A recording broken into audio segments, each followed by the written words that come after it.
Opening with a question from Ginny Andersen. Thank you very much. Estimates appropriation highlights the government's expected to spend just over 12 million on strengthening curriculum insights and progress study. That same study shows no real change in maths since 2013. Why do you use different international data set to try and say that there has been a decline in New Zealand? Well, there's lots of different data points that we use to look at how the state of maths is. And I'd note there's a really great letter written by the NZPF, New Zealand Principals Federation, to the Secretary of Education at the time that talked about the decline in mathematics over the last couple of decades. There's also a quote from Chris Hipkins in Radio New Zealand article in 2022 talking about the decline over the last 2 decades in maths results. So there are a number of different things that we use. International results showed that we had our worst ever PISA results in around 2022, I think it was. 2029, TIMS had the biggest drop as well, which is trends in maths and science study. So internationally, we can see that there are huge declines. And our own data shows that only 45% of young people are hitting curriculum expectations by the time they go to high school. That was under the old measure in MSSA. And we've got to remember that that is over a band. That's anywhere from the end of year 6 to the end of year 8 is considered at curriculum because we didn't have a year-by-year standard. Now that we do, of course, it's dropped and it's in the 20s, which is equally as terrible. I don't think there's anyone who disagrees that maths and writing and reading have not dropped over the last couple of decades, and it's particularly highlighted in that letter to the Secretary of Education by NZPF in 2021, which basically says there's a lack of leadership and the results are terrible, which I think is clearly why the previous government invested in the Royal Society Math Report, which highlighted a range of recommendations that unfortunately weren't put in place, but we have now done that through the Maths Action Plan. So what I'm really proud of seeing in the SIPS report is the SIPS report measures 2 things, over time progress and averages, and also how many students each year tip over being at curriculum. And we traditionally see a massive drop between year 4 and year 8. Goes from like 80% to less than half in almost everything. Maths is particularly bad.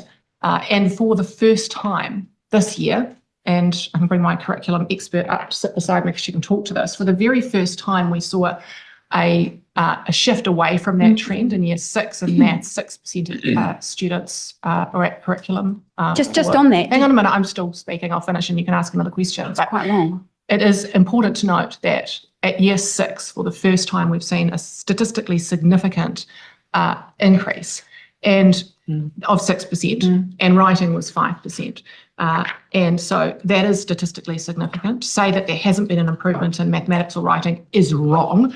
And I would invite you to talk to Charles Dar at NZCER, who I've had the benefit of background information, and I'm very happy to provide a briefing with my officials and Charles Dar, if he agrees. I'm sure he will. I know he wants to talk to you about these results. But the last thing I'll say is when I spoke to Charles Dar about the SIPS results, he said to me, Minister, what you can expect will be probably a decline because there's such a big change on the sector. You've got new curriculum, you've got new pedagogy, you've got all of these new materials.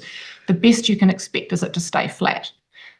When we saw an improvement in writing and maths, and it is only, only after 3.5 terms of reforms, that is statistically significant and was a surprise, a welcome surprise to everyone, even Charles, who was like, that is, if we can see this, small increases every single year, that's what we need to see. And I want to just shout out to all of the principals and teachers around the country who made this happen, because it's because of them and their picking up of the new curriculum and they're undertaking a PLD and changing their teaching practices. Remember, 80% of them change their teaching practices in English and maths, that we are now seeing these improvements, and we should celebrate their success. Thank you. Supplementary. Thank you. So this committee has received 2 reports, one internal, one external, that say that change was not, in fact, statistically significant.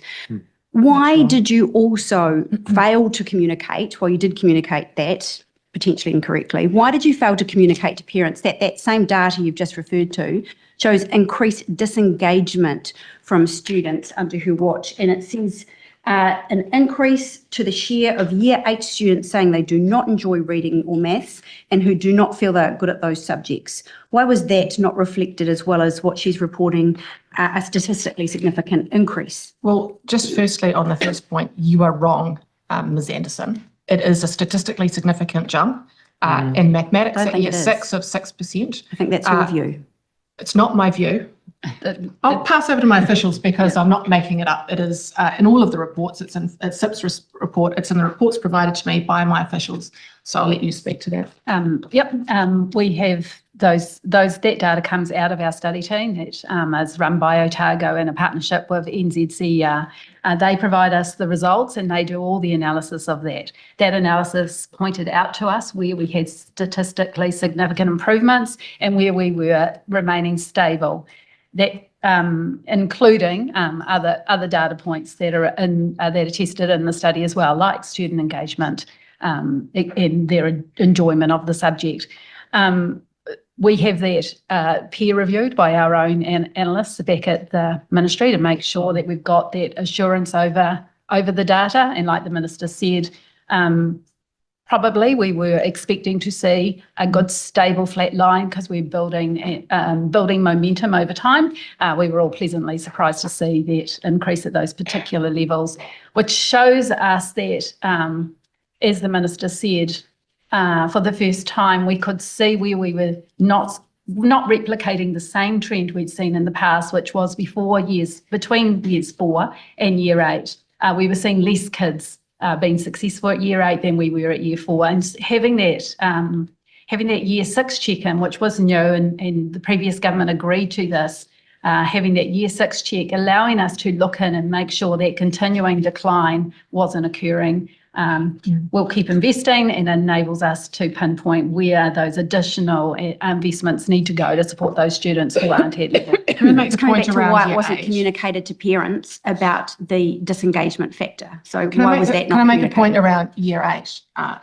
Year 8 results are going to take the longest to shift, as you can imagine, because they've had all of their schooling without a clear curriculum, without the resources and materials and the professional learning and development. And that's why we're putting so much resource in at year 8 and year 7 and 8 in terms of the maths tutoring 4 times a week to 14,000 students, now extended up to year 9 and 10 as well, and the acceleration writing.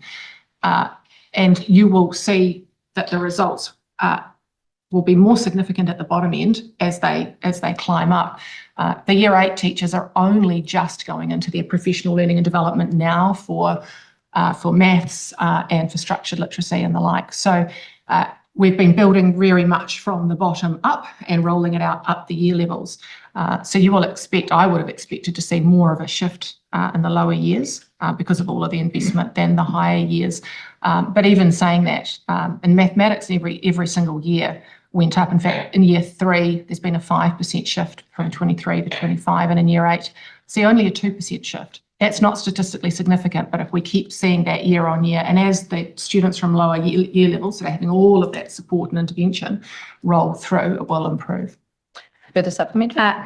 Are you concerned that your approach with the curriculum and the approach you're taking will effectively rank schools with those ones at the bottom we know being labelled schools of concern and potentially being able to be taken over by a charter school once they're at the bottom? Do you think that disadvantages families that are already struggling with the cost of living? What disadvantage? So what's the thing that disadvantages them? Having your local school, the only one that you're able to access, being publicly labelled a school of concern. Would you want your children going to that school? Well, if we don't have sunlight on things don't change. And that's, I think, the reason that we've seen nothing change for the last 30 years. And we've had schools that have been failing. So how does that help Hang on, them? I'll finish my answer again if you just want to run this so that you ask, I answer. We've had this problem for decades. And what we see is schools fail, and parents know it. And if they don't have the ability to go to a private school or move or do something different, then they are stuck with a school that is failing them. If our different approach is to actually go, how do we identify them? And then what do we do to invest in them? And the fact that we can now assess and look at different schools and their results, we are now able to go, hey, we've just invested in 350 structured literacy intervention teachers and hundreds of structured maths intervention teachers. We've got all of this tutoring programs in maths and in writing. Now we can help direct resource into these schools.